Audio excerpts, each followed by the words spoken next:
श्रीगुरुभ्यो नमः। हरि ओम। श्रीमहागणाधिपतये नमः।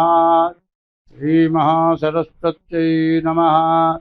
श्रीगुरुभ्यो नमः। हरि ओम।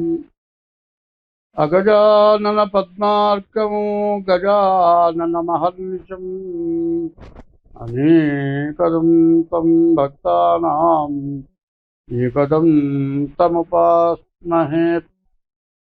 वंदे शंभुमुमापतिं सुरगुरुं वंदे जगत्कारणं वंदे पन्नगभूषणं मृगधरं वंदे पशूनां पतिं वंदे सूर्यशशाङ्कवक्त्रनयनं वंदे मुकुन्दप्रियं वंदे भक्तजनाश्रयं च वरदम् వందే శివం శంకరం.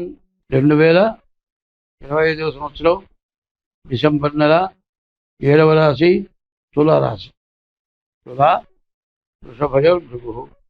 ఈ రాశి 6 రాశుల దాకా కూడా ఈ రాశి బాగుంది.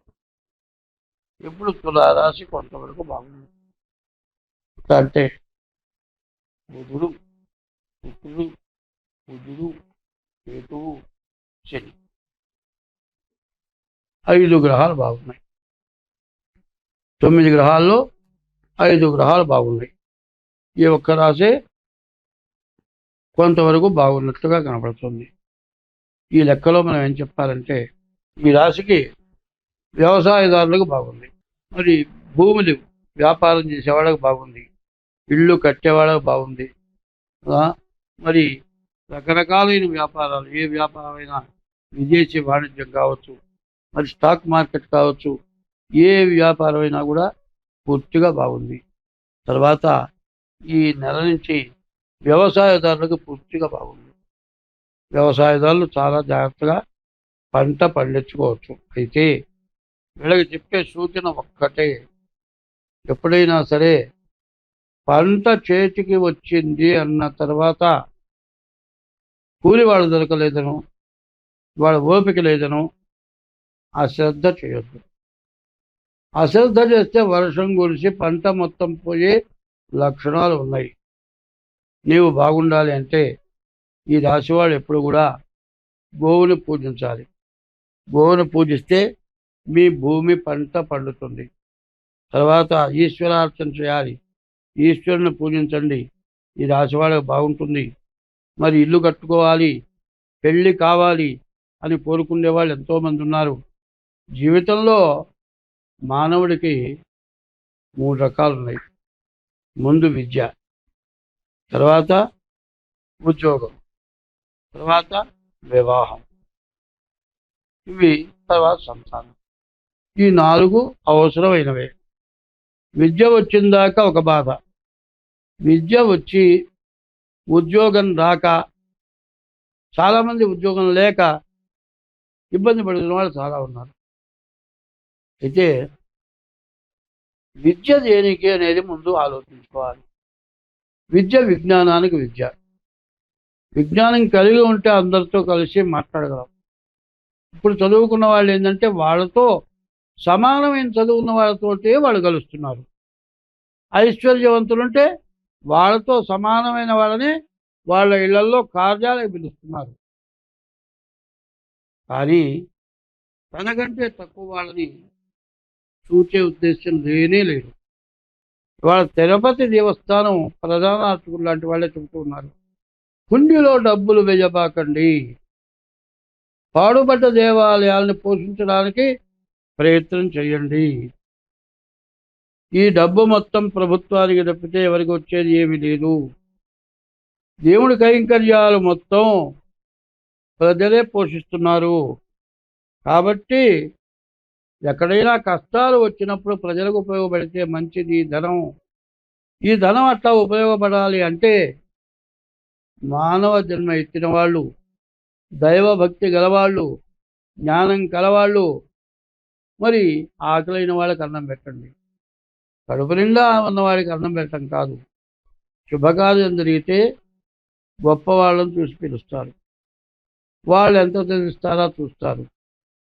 ఇప్పుడు ఒక్క వివాహానికి ఎంతో విపరీతమైన ఖర్చు పెడుతున్నారు.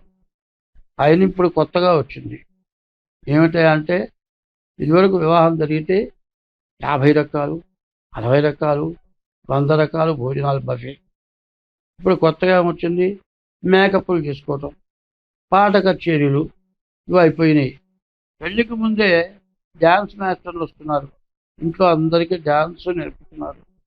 పెళ్ళిళ్ళలో డ్యాన్స్ చేయటం. పెళ్ళా డ్యాన్సా చేసేది? పెళ్లి కూతురు చేయాలి, పెళ్లి కొడుకు చేయాలి, తల్లిదండ్రులు చేయాలి. అబ్బో, ముసలాయన బాగా చేశారు డ్యాన్స్ అంటున్నారు. మనకు కావాల్సింది ఏమిటి? మన హిందూ ధర్మం ఏమిటి? మన సాంప్రదాయం ఏమిటి? అది పోతుంది. మనం అందరం సుఖంగా బతకాలి అంటే, మనకంటే లేని వాడిని చూసి మనం బాగున్నాం అని లేని వాడికి ఉన్నవాడు సహాయం చేయటం మొదలు పెడితే లేనివాడంటూ ఉండడు.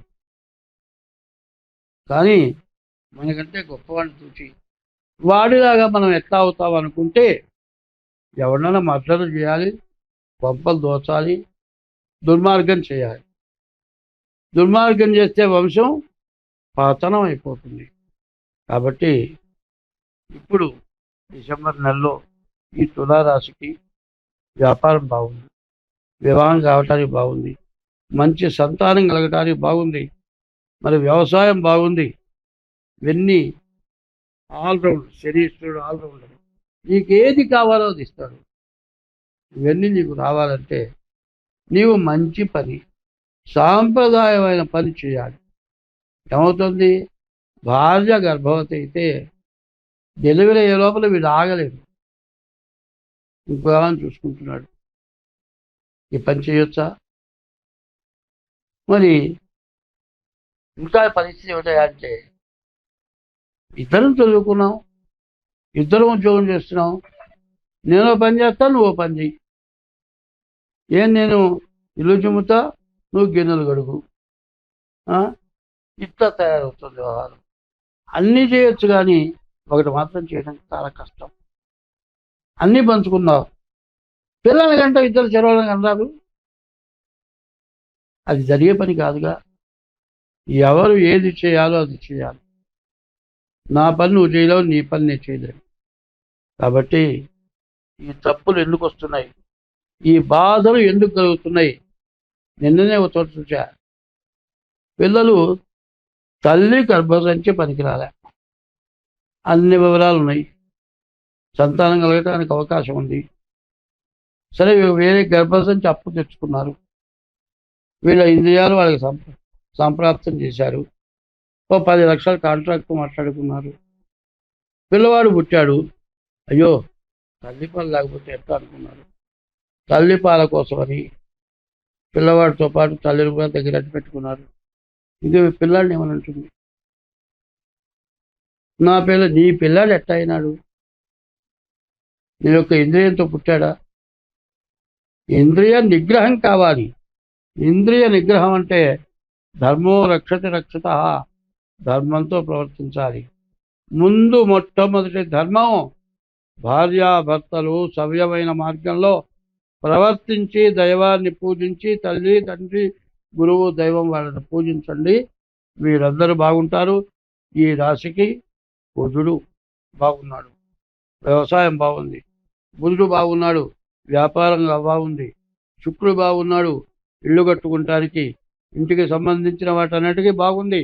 శని బాగున్నాడు, వ్యాపారాల్లో ఇనుముకి సంబంధించిన వ్యాపారాలు బాగా సాగుతాయి, అన్ని విధాలా బాగుంటుంది. స్వస్తి.